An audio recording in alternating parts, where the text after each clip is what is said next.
Hello everyone. তো আমি KFC উত্তরপাড়াতে কাজ করি। তো আজকে যেহেতু আমার উইক অফ ডে ছিল, সেই জন্য ভাবলাম চলো সবাই মিলে ঘুরতে যাই, ঘুরে আসি। ঘুরতে যাব বলে বেরিয়েও পড়েছি বাড়ি থেকে। অনেকটা দূর এসে তারপর খুব বৃষ্টি চলে এলো, তারপর আমরা একটা চায়ের দোকান দেখে দাঁড়ালাম। তো আজকে আমরা যাচ্ছি দক্ষিণেশ্বর বালি ব্রিজ, ওখানটা ঘুরতে।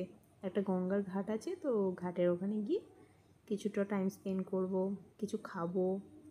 তো সব বৃষ্টির জন্য সব বরবাদ হয়ে গেল। তাও আস্তে আস্তে আমরা পৌঁছালাম।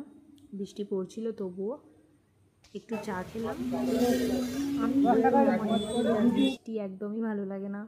আমার একদমই বৃষ্টি ভালো লাগে না, কারণ কোথাও ঘুরতে যেতে পারি না, জামা কাপড় শুকায় না, সব একদমই ভালো লাগে না আমার বৃষ্টি। তো দেখুন কত সুন্দর জায়গাটা লাগছে দেখতে।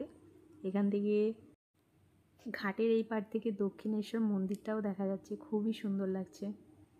তো আজকে এই পর্যন্ত, টাটা। ভিডিওটা ভালো লাগলে প্লিজ সাবস্ক্রাইব করে দেবেন।